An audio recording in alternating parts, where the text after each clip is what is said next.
sur ce document. On va en parler dans un instant avec Dominique Marie. Mais d'abord, que peut-on entendre dans ces échanges? Écoutez. J'ai un ami, il me dit, tiens, regarde, je conduis le tank directement dans la cour d'une maison, je défonce cette putain de porte. Lui, il a tiré sur tout le monde, les a violés, il m'a dit. Il a mangé, bu et c'est tout. Et il me dit qu'il recevra une médaille pour ça. Tout le temps comme ça. Et j'espère que tu n'as violé personne, sinon je te tue. Tu comprends ça? C'est une super stratégie, n'empêche. Il me dit que si c'est tout le temps comme ça, il se battra toute sa vie. Un drôle de type. Dominique Marie, journaliste politique internationale de BFM TV. D'où viennent ces enregistrements qu'on vient d'entendre? Alors tout d'abord, c'est vrai que si ces enregistrements sont avérés, ils sont évidemment terribles. Alors qui les diffuse? D'abord, c'est une chaîne d'information ukrainienne qui a pignon sur rue, qui en est la source, les services de renseignement ukrainiens. Alors évidemment, quand on est journaliste, notre métier, c'est de douter de tout vérifier, d'avoir aussi plusieurs sources, hein, évidemment, pour confirmer ces informations. Évidemment, sur un terrain de guerre, c'est compliqué de recueillir des témoignages pour vérifier tout ça.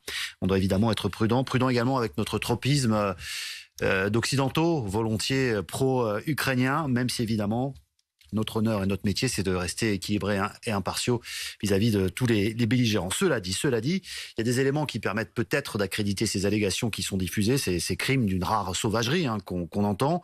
Les Ukrainiens disposent de moyens d'écoute assez sophistiqués qui leur ont été livrés par les Américains avant le début de cette invasion, qui leur permet vraiment d'écouter assez facilement les échanges à la fois téléphoniques, mais aussi des conversations militaires des Russes. On sait aussi, et on le montre tous les jours, que les Russes frappent très facilement et au quotidien des zones où il n'y a que des civils, dans un pays, rappelons-le, où tous les hommes valides ont été appelés sous les drapeaux et où les Russes, sans doute chauffés à blanc aussi par les pertes importantes qu'ils subissent, de voir leurs camarades qui tombent, eh bien, ne font plus finalement, ou beaucoup moins, le distinguo entre un civil désarmé et puis quelqu'un qui peut devenir potentiellement dangereux, un résistant.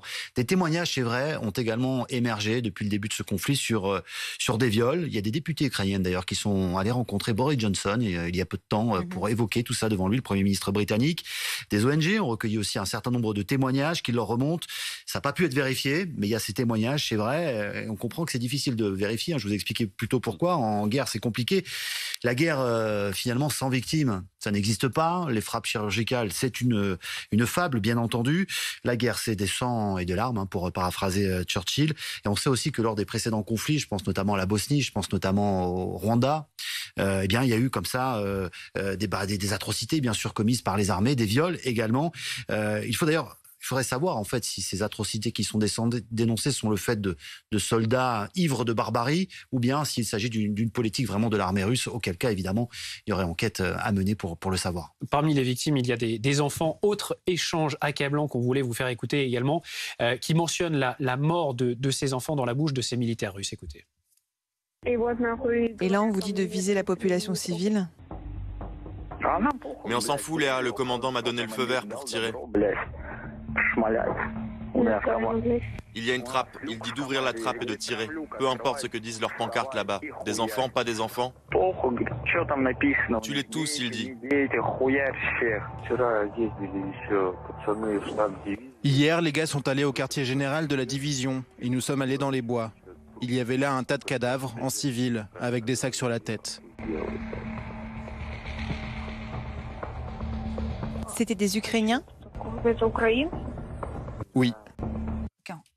Dominique Marie, on revient sur cet autre extrait de ces conversations entre soldats russes et leurs proches, donc, et qui décrivent ces atrocités. Oui, c'est des scènes terribles. Ça rappelle effectivement la guerre de Bosnie, de l'ex-Yougoslavie, qui avait fait des centaines et des centaines, des milliers de morts. C'était absolument terrible.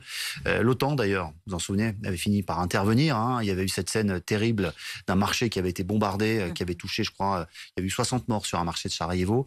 L'OTAN avait décrété devant les belligérants de ne plus utiliser d'armes lourdes et en tout cas de canons à proximité de cette ville. Et puis il y a eu encore un bombardement sur un marché, il y a eu 30 morts. Et là, eh bien l'OTAN a décidé d'intervenir. Mais évidemment, vous comprenez bien que la Serbie, c'est pas la Russie. La Serbie n'a pas la bombe nucléaire. Il est peu probable que l'OTAN intervienne malgré ces crimes de guerre, qui, rappelons-le, pour l'instant, ne sont pas encore complètement... les crimes de guerre en tant que tels sont documentés, puisqu'on bombarde, on l'a dit, des populations civiles, des immeubles, des cibles indéterminées. Quant à ce qui est allégué, effectivement, dans ces échanges, pour l'instant, eh bien, écoutez, tout ça reste à prendre avec beaucoup de prudence. Ce n'est pas encore authentifié, même si c'est vrai, plusieurs experts que nous avons pu contacter semblent accréditer la thèse de la véracité de ces documents.